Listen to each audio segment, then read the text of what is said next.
வணக்கம் மக்களே, welcome to ஏக்யூப் அகாடமி. ஸோ ஆல்ரெடி நெக்ஸஸோட பிளான் என்ன, பேசிக் அந்த அவுட்லைன் என்னன்றதை மட்டும் நான் சொல்லியிருந்தேன். ரைட், அதுக்கே ஏகப்பட்ட ரெஸ்பான்ஸு. அது வந்து ரொம்ப ஓவர்வெல்மிங்கான ரெஸ்பான்ஸு. ஸோ கிட்டத்தட்ட 50 பேருக்கு மேலே ஜாயின் பண்ணிட்டீங்க. ஸோ இது இன்னும் டீட்டெயில்டான பிளான். அந்த ஜாயின் பண்ணவங்களே நிறைய பேர் டீட்டெயிலான பிளான் கொடுங்க, எங்களுக்கு இது சூட் ஆகுமா, நிறைய பேர் கேட்ட டவுட் அதுதான். இது நீங்கள் எப்படி கொண்டு போக போறீங்கன்னே தெரியல, ரொம்ப ஹியூஜாக இருக்க மாதிரி இருக்கு, என்ன பிளான் அப்படின்ற மாதிரி சொல்லியிருந்தீங்க, கேட்டிருந்தீங்க. ஸோ இது ஒரு 100 டே study plan. Right, next 100 days. Right, அதுதான் நம்மளோட டார்கெட். நெக்ஸ்ட் 100 டேஸ்ல நீங்க ஆர்ஆர்பி எக்ஸாமுக்கான பேசிக் சிலபஸை கவர் பண்றதுக்கான ஒரு வீடியோ தான் இது. ரைட்டா, இந்த ஸ்டடி பிளானை நீங்க இண்டிவிஜுவலா நானே ஃபாலோ பண்ணிக்கிறேன் அப்படின்னா கூட ஃபாலோ பண்ணலாம். அவ்வளோ டெப்தான ஒரு டீடைல்டான ஸ்டடி பிளான், எதுவுமே மிஸ் ஆகிருக்காது. ஓகேவா? ஸோ இந்த 100 டேஸ்ல நம்ம சிலபஸோட எல்லா பார்ட்டையுமே கவர் பண்ண போறோம். பட் இதுக்கு நீங்க வந்து ஒரு ஹெவியான உழைப்பு போடுற மாதிரி இருக்கும், நம்ம சொல்ற டெஸ்ட்ஸை எழுதுற மாதிரி இருக்கும். ரைட்டா? ஸோ இப்போ ஸ்டார்ட் பண்ணலாம். ஆரம்பத்திலேயே சொல்லிடுறேன், இந்த பிளான் அப்படிங்கிறது நான் ஆல்ரெடி லான்ச் பண்ணியிருந்த நெக்ஸஸ் அப்படிங்கிற நம்ம டெஸ்ட் சீரீஸோட ஒரு டீடைல்டு ஷெடியூல் தான். ஓகேவா? இந்த டெஸ்ட் ஷெடியூல் பத்தி தெரியாதவங்க நம்ம டெலிகிராம் சேனல்ல நான் பிளான் போட்டிருக்கேன். இதுக்கு முன்னாடி வீடியோ ஒன்று டீடைல்டாவே போட்டிருக்கேன், அதை பாருங்க. இதுல ஜாயின் பண்ணணும்னு நினைச்சீங்கன்னா டிஸ்கிரிப்ஷன்ல பை டைரக்ட் பர்ச்சேஸ் லிங்க் இருக்கும், அதுல நீங்க ஜாயின் பண்ணிக்கலாம். அதே மாதிரி நம்ம டெலிகிராம் சேனலோட லிங்க்கும் டிஸ்கிரிப்ஷன்ல இருக்கும், தேவைப்பட்டா ஜாயின் பண்ணிக்கோங்க. ஏதாவது டவுட் இருந்துச்சுன்னா கமெண்ட் பண்ணுங்க. ஓகேவா? ஸோ இப்போ இந்த நெக்ஸஸோட அவுட்லைன் ஆல்ரெடி உங்களுக்கு தெரியும். ரைட், நெக்ஸஸ் என்ன அப்படின்னா ஒரு காம்ப்ரிஹென்சிவான டெஸ்ட் பேட்ச். ரைட், இப்போ இந்த டெஸ்ட் பேட்ச்ல என்னென்ன வரும் இதெல்லாம் நான் டீடைல்டா போன வீடியோலயே சொல்லிட்டேன். இப்போ இந்த டெஸ்ட் பேட்சை நம்ம எப்படி ரன் பண்ண போறோம்? ஸோ ஃபர்ஸ்ட் 100 டேஸ் தான் நமக்கு இதுல இம்பார்ட்டன்ட். ஏன்னா இந்த 100 டேஸ்ல கம்ப்ளீட்டா சிலபஸே நம்ம கவர் பண்ண போறோம். நான் ஷெடியூல் கம்ப்ளீட்டா ஒரு 14 வீக்ஸ். ரைட், எத்தனை வீக்ஸுக்குன்னா 14 வீக்ஸுக்கு வீக்கோட டே பை டே என்னென்ன படிக்கணும், எப்படி படிக்கணும் அப்படிங்கறத தான் நான் போட்டிருக்கேன். ஸோ அதை ஃபுல்லா பாருங்க, ஒரு ஓவரால் ஐடியா உங்களுக்கு கிடைச்சிடும். ஓகேவா?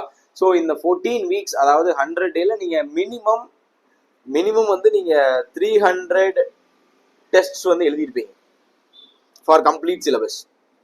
ஓகேவா? ரைட், ஸோ ஒவ்வொரு டேலையும் நீங்க 3 டாபிக் படிக்கிற மாதிரி இருக்கும். நான் லாஸ்ட் வீடியோலயே சொல்லியிருந்தேன், ஆப்டி படிக்கணும், ரீசனிங் படிக்கணும், ஜிஎஸ் படிக்கணும். இந்த 3ஐயுமே படிக்கணும். ரைட்டா? அதே மாதிரி நம்ம நெக்ஸஸை வந்து Jan 15 தான் ஸ்டார்ட் பண்ண போறோம், அதுவும் உங்களுக்கு தெரியும்.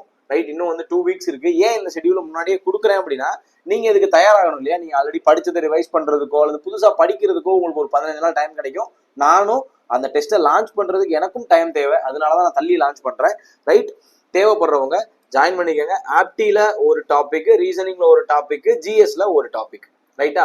ஜிஎஸ் வந்து எப்படி இருக்கும் அப்படிங்கிறதுல நிறைய பேருக்கு டவுட் இருந்து. ஜிஎஸ் வந்து ஃபுல்லாலாம் இருக்காது, சப் டாபிக் வைஸ் தான் இருக்கும். இப்போ நான் ஷெடியூல் காட்டுறேன், அப்பயே உங்களுக்கு புரிஞ்சிடும். சப் டாபிக் வைஸ் தான் இருக்கும்.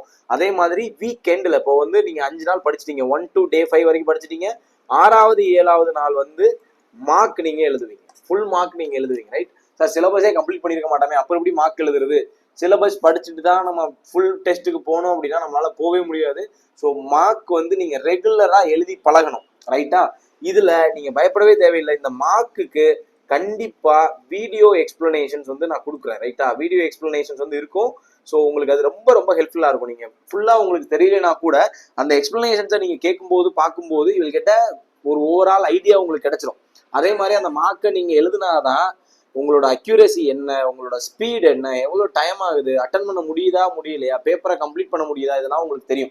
ரைட், இல்லை அப்படின்னா உங்களை பத்தின அனாலிசிஸே உங்களுக்கு இல்லாம போயிடும். ரைட்டா? நீங்க மார்க் எழுதும் போது தான் படிச்சதெல்லாம் உங்களால ரீகால் பண்ண முடியுதா, அதை உங்களால சால்வ் பண்ண முடியுதான்றதே தெரியும். ஸோ ஆரம்பத்துல இனிஷியல் டேஸ்ல மார்க்ல அட்டெம்ப்ட் கம்மியா தான் இருக்கும். ரைட்டா?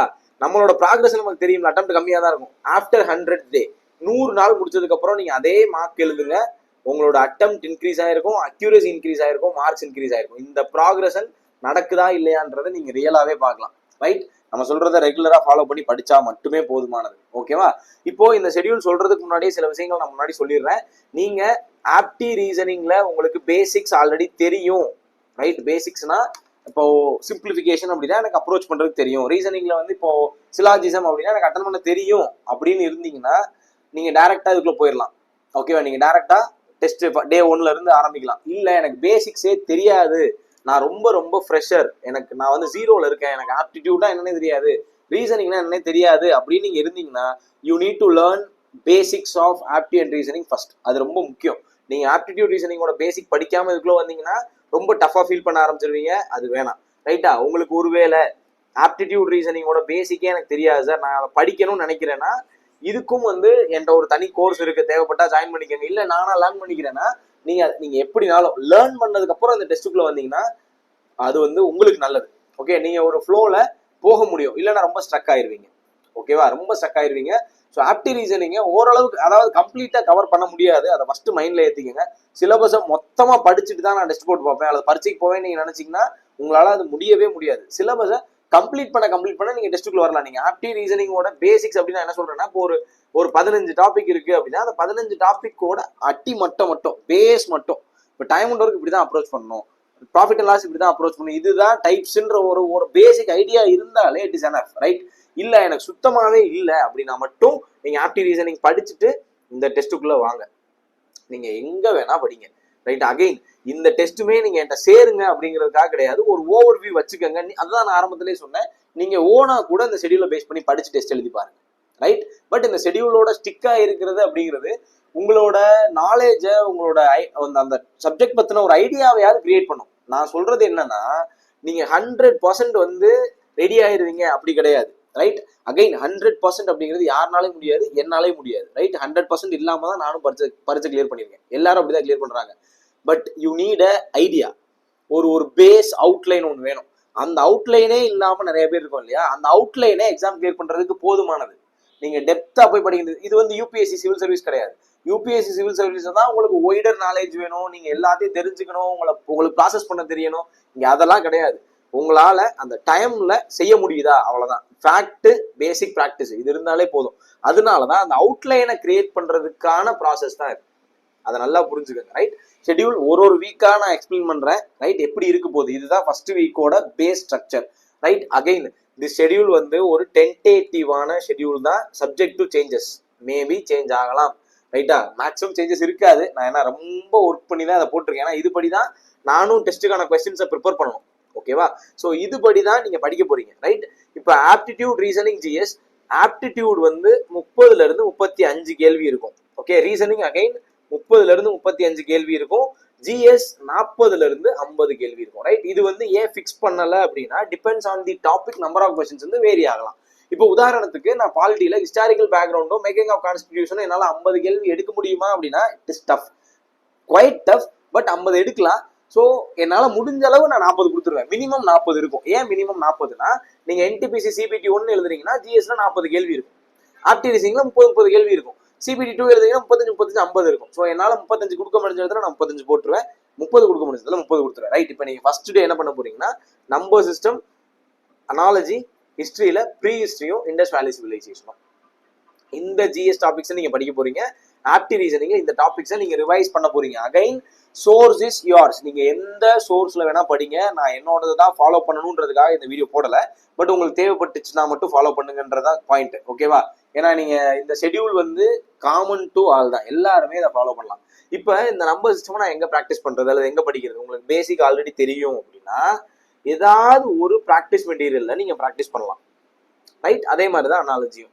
மினிமம் நீங்க டைம் வச்சு ப்ராக்டிஸ் பண்றது நல்லது. ஏன்னா இனிஷியலா உங்களுக்கு ஒரு பேஸ் ஐடியா கிடைச்சிரும்ல. இப்ப நீங்க டாபிக்கோட ஒரு பேஸ் ஐடியா இருக்கும், அதுக்கப்புறம் டைம் வச்சு ப்ராக்டிஸ் பண்றதா நல்லது. இப்ப நீங்க 30 கொஸ்டின் இருக்கக்கூடிய ஒரு டெஸ்ட் எழுதுறீங்க அப்படின்னா மினிமம் டைம் 30 மினிட்ஸ் நீங்க வச்சுக்கலாம். ஸோ இனிஷியல் ஸ்டேஜஸ்ல 40 மினிட்ஸ் வரைக்கும் கூட போகலாம்.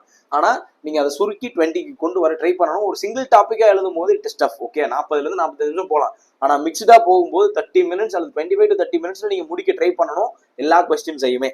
ரைட்? ஸோ இதுதான் பேசிக். இப்போ நம்பர் சிஸ்டம் 1 ஏன் 3 டெஸ்டா கொடுத்துருக்கோம் அப்படின்னா, there are lot of different topics and different questions.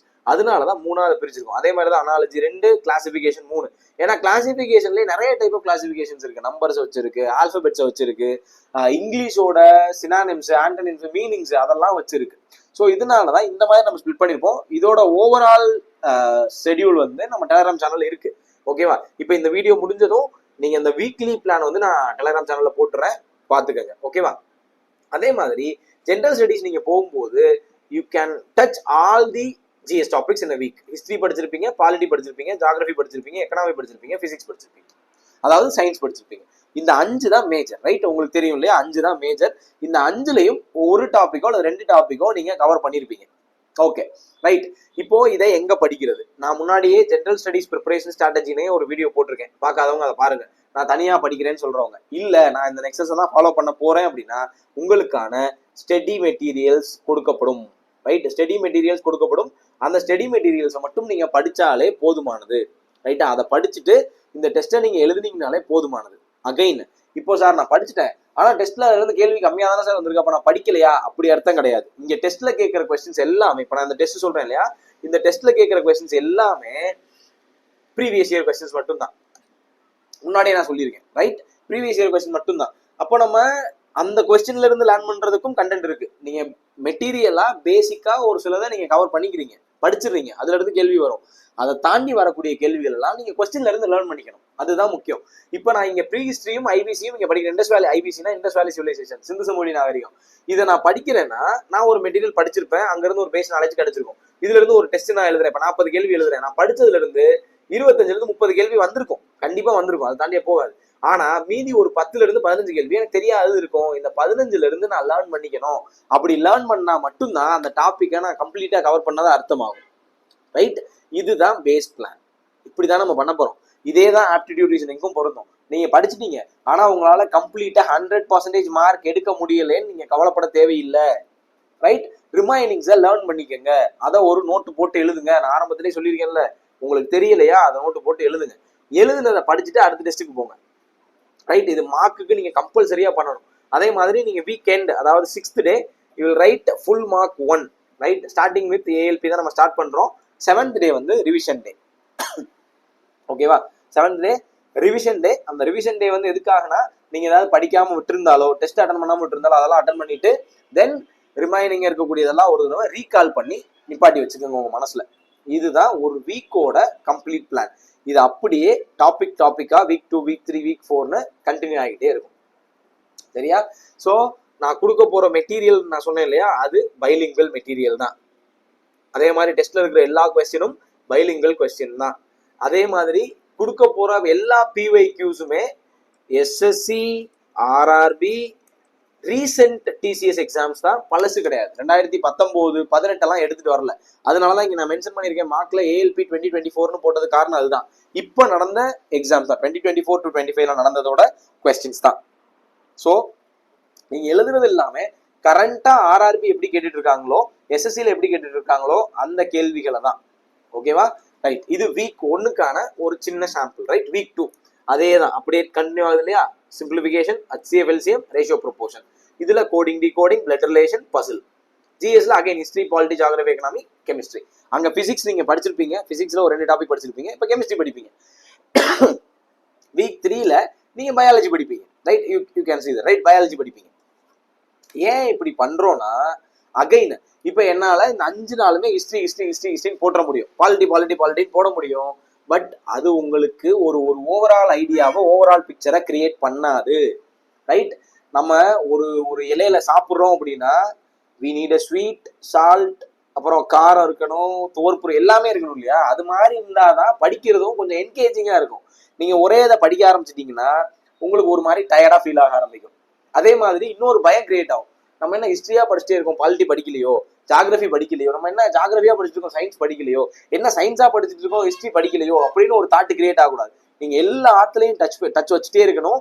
Again நீங்க படிக்க ரிவிஷன் ரொம்ப ரொம்ப ரொம்ப முக்கியம். நீங்க டெஸ்ட் எழுதுறீங்களா, டெஸ்ட்டை முடிச்சதுக்கு அப்புறம் அதை நோட் பண்ணி வச்சுட்டு ரிவைஸ் பண்ணுங்க. அகைன் நீங்க நோட்ஸ் எழுதுறீங்க இல்லையா, அதுக்கு வந்து ரொம்ப டைம் ஸ்பெண்ட் பண்ணாதீங்க. மேக்ஸிமம் நான் கொடுக்குற பிடிஎஃப் மெட்டீரியலை பிரிண்ட் எடுத்துக்கங்க, ரைட்டா? பிரிண்ட் எடுத்துக்கங்க. டெஸ்ட்ல பண்ற மிஸ்டேக்ஸை மட்டும் நோட் பண்ணி வச்சுக்கோங்க, நோட்ல எழுதுங்க. நோட்ஸ் எடுக்கிறதுக்கு அதிகமான டைம் ஸ்பெண்ட் பண்ணக்கூடாது. நீங்க நோட்ஸ் எடுத்து தான் நான் படிப்பேன் அப்படின்னு நினைச்சீங்கன்னா இட் இஸ் குவைட் டஃப். அதனால நீங்க பிடிஎஃப் பிரிண்ட் எடுத்து அதுல நீங்க நோட் பண்ணி வச்சுக்கோங்க, அதுதான் சேஃப். பிரிண்ட் அவுட்டையோ அல்லது அந்த புக்கையோ பத்திரமா வச்சுக்கோங்க, ரைட்? வீக் 2 அகைன் நீங்க ஏஎல்பி எழுதுவீங்க. ஃபர்ஸ்ட் 1 month, அதாவது 4 வீக்ஸுக்கு ஒரே ஒரு மார்க் தான் நீங்க எழுதுவீங்க, ஓகே? ரொம்ப டஃப் ஆக்க வேணாம், ஒரு டே ரிலாக்ஸேஷன் டே இருக்கணும்ன்றதுக்காக டஃப் ஆக்கல, ஒரு மார்க் தான் எழுதிருப்பீங்க. So 7th day become again revision day, right?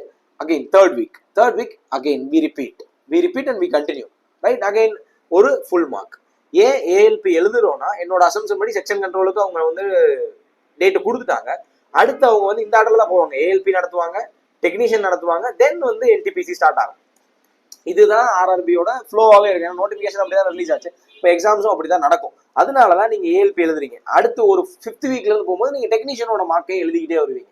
Right? அப்போ உங்களுக்கு ஒரு ஐடியா கிடைச்சிட்டே வரும். நீங்க எழுத எழுத எழுத ஒரு எக்ஸாமோட ஃபெமிலாரிட்டி கிடைச்சிரும். நீங்க படிச்சதெல்லாம் அந்த மார்க்ல வர ஆரம்பிக்கும். இப்போ நீங்க 21st டே வந்துட்டீங்க. கிட்டத்தட்ட ஆப்டில ஒரு 25-30%, ரீசனிங்ல ஒரு 30%, ஜிஎஸ்ல ஒரு 30% நீங்க படிச்சிட்டீங்க. அப்ப நீங்க மார்க் எழுதும் போது you will get a good picture. அதுல வந்து உங்களோட ப்ராக்ரஷன் வந்து உங்களுக்கு புரிய ஆரம்பிக்கும். கரெக்டான வேலை தான் போய்கிட்டு இருக்கோம், நம்ம படிக்கிறதெல்லாம் யூஸ் ஆகுது. தெரியலைன்னா அதுல இருந்து லேர்ன் பண்ணிக்கணும். நமக்கு தெரியல அப்படின்னு நினைக்க கூடாது, அதுல இருந்து லேர்ன் பண்ணிக்க தான் முயற்சி பண்ணணும். இப்போ உதாரணத்துக்கு எனக்கே நிறைய அப்படி இருந்திருக்கு. நான் ரேஷியோ ப்ரொபோர்ஷனோ அல்லது வேற ஏதாவது ஒரு டாப்பிக்கோ எடுத்து டெஸ்ட்ல போடும்போது எனக்கு அது தெரியாம இருக்கும். அதாவது பேஸ் ஐடியா கூட இல்லாம இருந்திருக்கு. ஜிஎஸ்ல நான் நிறைய பேஸ் ஐடியா கூட இல்லாம இருந்திருக்கு, குறிப்பா சயின்ஸ்ல. அந்த பேஸ் ஐடியாவை நான் எப்படி வளர்த்துக்கிட்டேன் அப்படின்னா டெஸ்ட் எழுதி தான். டெஸ்ட் எடுத்து நான் நோட் பண்ணி வச்சுப்பேன். ரைட்? குறிப்பா பிசிக்ஸ்ல ப்ராப்ளம்ஸ்லாம் வரும்போது ஜீரோ ஐடியா, அதுல ஐடியாவே இருக்காது. ஆனா டெஸ்ட் போட்டு அந்த டெஸ்ட்டை நான் அனலைஸ் பண்ணி என்னோடதுக்குள்ள நான் எடுத்துட்டு போகும்போது நான் அதை நோட் பண்ணி வச்சுப்பேன். இது எனக்கு தெரியல, தெரிஞ்சுக்கிட்டேன். அகைன் நான் முன்னாடியே சொன்னேன், ஜென்ரல் ஸ்டடிஸ் எல்லாமே டீடைல்டு எக்ஸ்பிளனேஷன்ஸோட தான் நீங்க டெஸ்ட் எழுதுவீங்க. அப்போ அந்த எக்ஸ்பிளனேஷனை நீங்க ரீட் பண்ணும் போதே you will get a idea. அவ்வளவுதான், ஒரு ஐடியா கிடைச்சிடும். ஸோ அதுவே உங்களுக்கு மோர் தென் என்எஃப். நான் அதை தான் சொல்றேன், அதுவே மோர் தென் என்எஃப். நீங்க அதை தாண்டி போகணும் அப்படின்னு ஒண்ணு இருக்காது. நீங்க உங்களுக்கு டைம் இருக்குன்னா நீங்க தாராளமா போகலாம். இங்க இன்னொரு பாயிண்டா நான் சொல்லணும். இப்போ இதுக்கு நீங்க மினிமமா ஒரு டேல மினிமமா, நான் டெஸ்ட் எழுதுறதுக்குலாம் இல்லாம படிக்கிறதுக்கு சொல்றேன், படிக்கிறதுக்கு நீங்க மினிமம் 4 to 6 hours ஸ்பெண்ட் பண்ணணும். உங்களால முடியும்னா மேக்ஸிமம் 8 to 10 hours ஸ்பெண்ட் பண்ணுங்க இன் அ டே. ரைட்? இது பண்ணலாம் தாராளமா. நானும் படிக்கிற காலகட்டத்துல, அதாவது வேலையெல்லாம் இல்லாம படிக்கும் போது மட்டும், பியூரா காலேஜ் முடிச்சுட்டு நான் படிக்க ஆரம்பிக்கும் போது இந்த டைம் எனக்கு இருந்துச்சு, நான் படித்தேன். ஸோ இவ்வளவாது நீங்க ஸ்பெண்ட் பண்ணணும், வேற வழியே கிடையாது. அதுதான் நீங்க நெக்ஸ்ட் இயர்ல 2026ல வேலை வாங்குறதுக்கு ஹெல்ப் பண்ணும். ஓகேவா? So again week 4 we repeat. நம்ம இதே தான் செஞ்சுக்கிட்டே இருக்க போறோம். இப்போ வீக் 4 நீங்க முடிக்கும் போது you nearly covered 40 to 50% of the syllabus. ரைட்டா? தென் வீக் 5 சேம் அதே தான் வரும். ரைட்? ஆனா டாபிக்ஸ் எல்லாம் மாறிக்கிட்டே இருக்கும். ஒவ்வொரு டாபிக்ஸா ஆட் ஆகிட்டே வரும்.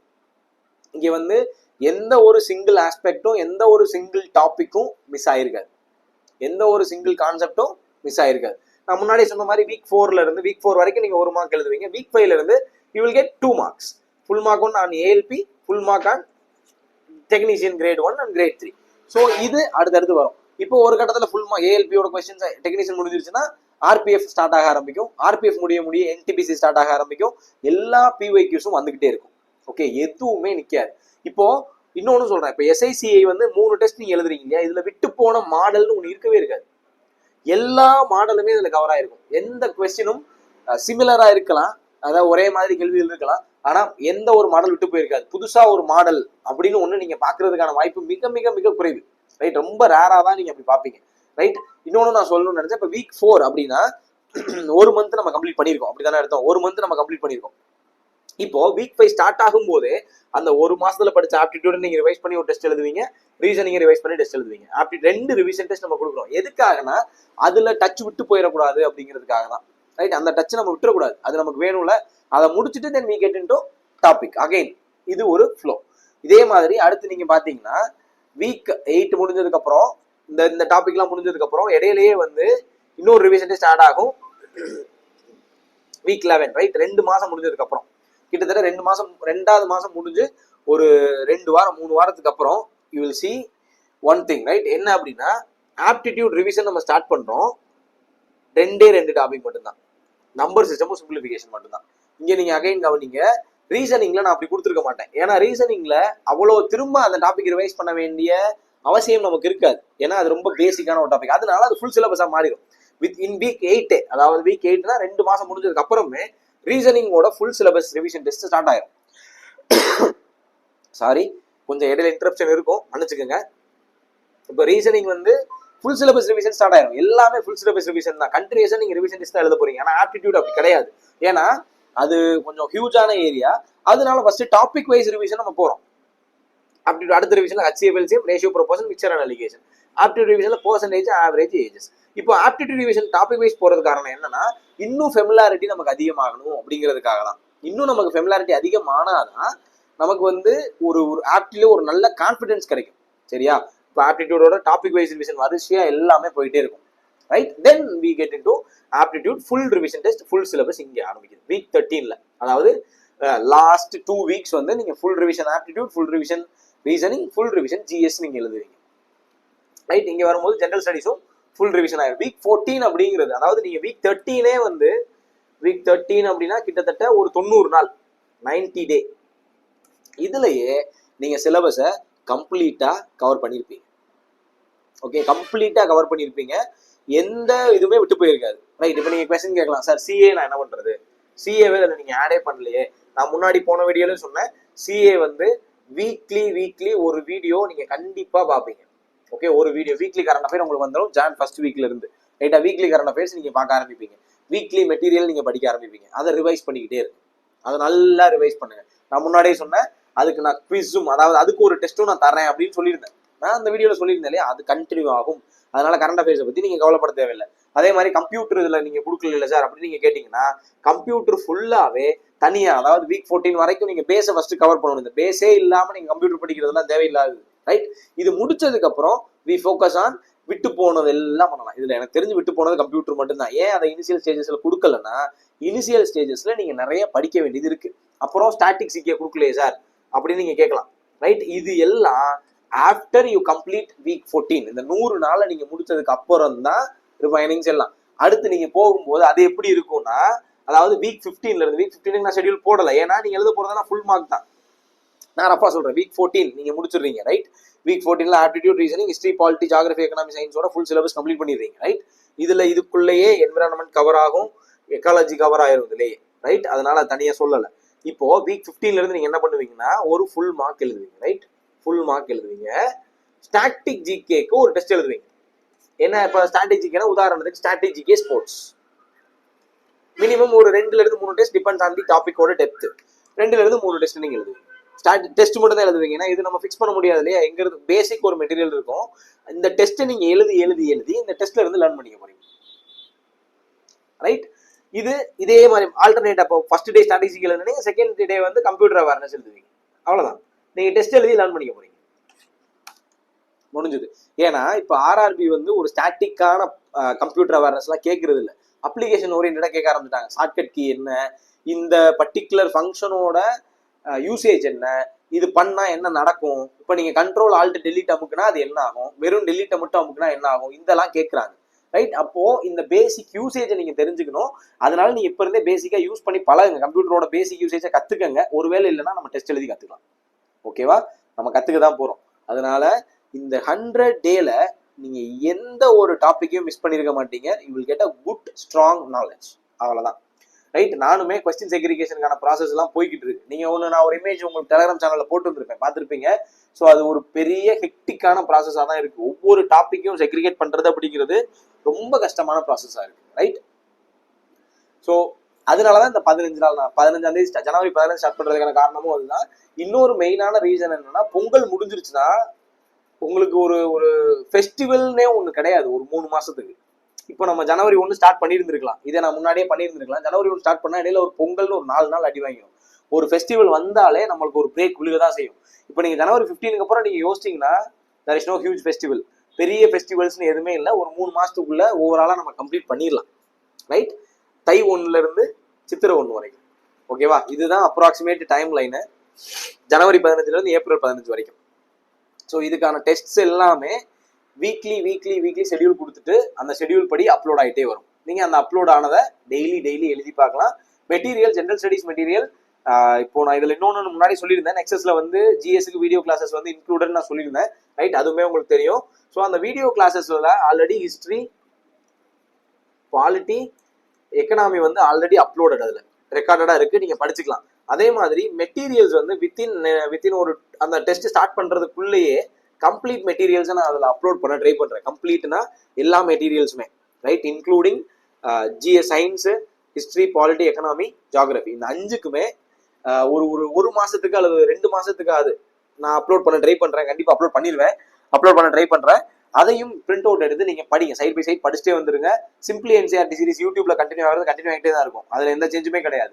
நீங்க இந்த டெஸ்ட்டை பேஸ் பண்ணி அந்த கிளாஸஸை மாற்ற முடியும் அப்படின்னா முடிஞ்சா நான் மாத்திட்டு நம்ம அந்த படி கூட போவோம். நீங்க அப்படியே அதை பார்த்துட்டு மெட்டீரியல் படிச்சுட்டு டெஸ்ட் எழுதிக்கலாம். அப்படி கூட நம்ம ஃப்ளோவாக கொண்டு போனோம் அப்படின்னா உங்களுக்கும் படிக்கிறதுக்கு ஈஸியாக இருக்கும், டெஸ்ட் எழுதுறதுக்கு ஈஸியாக இருக்கும், பெருசாக வந்து டைம் வேஸ்ட் ஆகாது. நான் முன்னாடி இன்னொன்று சொல்லணும்னு நினைச்சது என்னன்னா, இந்த பிளான் வந்து எல்லாருக்குமே சூட் ஆகும். நான் அதான் வந்து தம்ப்லைன்லேயே கொடுத்துருந்தேன். இது நீங்க பிகினரா இருந்தாலும் இது சூட் ஆகும். நீங்க ஆல்ரெடி படிச்சிட்டீங்க, எனக்கு ஒரு டெஸ்ட் பேட்ச் தான் வேணும், எனக்கு ஒரு கைடன்ஸ் வேணும்னு நினைக்கிறவங்களுக்கு இது யூஸ் ஆகும், ஹவுஸ் ஒய்ஃப்ஸுக்கு யூஸ் ஆகும், ஒர்க்கிங். ஏன்னா இதெல்லாம் என்ன கேட்டாங்க, நான் வந்து காலேஜ் முடிச்சு இப்பதான் படிச்சுட்டு இருக்கேன், ஃபைனல் இயர், எனக்கு இது யூஸ் ஆகுமான்னு கேட்டாலும் இருக்காரு. இன்னொரு ஆள் என்ன கேட்டாங்கன்னா, நான் பேங்கிங் படிச்சுட்டு இருந்தேன், எனக்கு ஆப்டிட் ரீசனிங்லாம் ஓரளவுக்கு தெரியும், இப்போ நான் இதுக்குள்ள வந்தா எனக்கு இது யூஸ் ஆகுமா, நான் வீட்டுல குழந்தைகள்லாம் பார்த்துட்டு இருக்கேன், என்னால இதை படிக்க முடியுமா அப்படின்னு கேட்ட உமன்ஸ் இருக்காங்க. நான் வேலைக்கு போய்கிட்டே படிக்கிறேன் ப்ரோ, இப்போ நான் என்ன செய்யறது அப்படின்னு கேட்ட ஆட்கள் இருக்காங்க. இவங்க எல்லாருக்குமே இந்த பிளான் ஒர்க் அவுட் ஆகும். ஆனா டைம் வந்து நீங்க அலோகேட் பண்றதுல தான் இருக்கு. உதாரணத்துக்கு நீங்க பிகினர் இப்பதான் ஆரம்பிக்கிறீங்கன்னா யூ ஹேவ் ஹியூஜ் டைம். அதே மாதிரி ரிப்பீட்டர்னா யூஆர் ஆல்ரெடி நோ சம்திங், நீங்க அதை இதுல இம்ப்ளிமெண்ட் தான் பண்ண போறீங்க, ரைட்? இப்போ ஒருவேளை நீங்க ஒர்க்கிங் ஆஸ்பிரண்டா இருக்கீங்கன்னா டைம் மேனேஜ்மெண்ட் ரொம்ப ரொம்ப முக்கியம், ரைட்? இப்போ நீங்க ஒர்க்கிங் ஆஸ்பிரண்டாவோ அல்லது ஹவுஸ் ஒய்ஃபாவோ இருந்தா எல்லாருக்குமே இது சூட் ஆகும், நான் இல்லைன்னு சொல்லல, ரைட்? நீங்க ஒர்க்கிங் ஆஸ்பிரண்டா இருக்கீங்கன்னா இப்போ ஆவரேஜ் டைம் லைன் வச்சுட்டோம்னா இப்போ 9:30 to மினிமம் 6:30 வரைக்கும் உங்களுக்கு ஒர்க்கிங் ஹார்ஸ் இருக்கும். நான் மினிமமா சொல்றேன், இதுதான் ஒரு நார்மல் ஒர்க்கிங் ஹார்ஸ். இப்போ நீங்க என்ன பண்ணணும்னா, மினிமம் ஏர்லி மார்னிங் 5க்குலாம் எந்திரிக்கணும், அப் டு மினிமம் 8 வரைக்காவது படிக்கணும். You will get approximately 3 hours. இல்ல இன்னும் ஏர்லியரா என்னால எந்திரிக்க முடியும் அப்படின்னா தாராளமா எந்திரிங்க, பிரச்சனை கிடையாது, ரைட்? 5 to 8 நீங்க படிச்சே ஆகணும். 8ல இருந்து நீங்க 9 கிளம்புறதுக்கு மீதி எல்லாம் பாருங்க, ஓகேவா? 3 hours கிடைக்கும். அதே மாதிரி ஈவினிங் நீங்க ஒரு 7 அல்லது 7:30 ஸ்டார்ட் பண்ணுங்க, 10 வரைக்கும் படிங்க, அகைன் ஒரு 3 hours கிடைக்கும், right? You will hardly head 5 to 6 hours. அவ்வளவுதான், இதுதான் உங்களுக்கு கிடைக்கும், எனக்கு தெரியும், வேற வழி இல்லை. You don't have any other choice. இதை நீங்க பண்ணி தான் ஆகணும், வேற ஆப்ஷனே கிடையாது. இப்போ இந்த 5 hours நீங்க என்ன பண்ணணும் அப்படின்னா, முடிஞ்ச அளவு ரிவைஸ் தான் பண்ணணும், ரைட்? ஆல்ரெடி நீங்க படிச்சிருப்பீங்க அல்லது படிக்கிறீங்கன்னா ஏர்லி மார்னிங்ல புதுசா படிங்க. நீங்க காலையில எழுந்து படிக்கிறீங்க இல்லையா, ஜெனரல் ஸ்டடீஸ் நீங்க புதுசா படிங்க. இப்போ ஒரு டாபிக் நான் கொடுத்துருக்கேன், உதாரணத்துக்கு எங்க போவோம், இப்போ ஐஎன்சி அண்ட் நேஷனல் மூவ்மெண்ட், அதாவது 1885 இருந்து 1915 வரைக்கும் நான் கொடுத்துருக்கேன், ஒரு மெட்டீரியலும் உங்களுக்கு வரப்போகுது. இப்போ இதை நீங்க படிக்கிறீங்கன்னா ஏர்லி மார்னிங் படிங்க. கண்டிப்பா இந்த டைம் லைன் இருக்கு இல்லையா, இது ஈஸியா 2 மணி நேரத்துல படிச்சிடலாம். I know, right? படிக்க முடியும், படிச்சிடலாம். படிச்சுட்டு நீங்க ரிவைஸ் பண்ணுங்க. ஈவினிங் நீங்க டெஸ்ட் போட்டு பாக்குறதுக்கு வச்சுக்கோங்க, அல்லது மதியம் எனக்கு ஒரு 1 hour 1.5 hours கிடைக்குது, லஞ்ச் பிரேக் அல்லது வேற ஏதோ பிரேக் கிடைக்குது அப்படின்னா அதுல டெஸ்ட் போட்டு பாருங்க, ரைட்? இதுல உங்களால இது எப்படினாலும் ஆல்டர் பண்ண முடியும், ஆல்டர் பண்ணுங்க. இல்ல எனக்கு ஏர்லி மார்னிங்லாம் எந்திரிக்கிறது கஷ்டம், லேட் நைட் படிக்கிறதா எனக்கு சேஃப் அப்படின்னா நீங்க 7 மணில இருந்து 12 மணி வரைக்கும் கூட படிங்க, பிரச்சனையே இல்லை.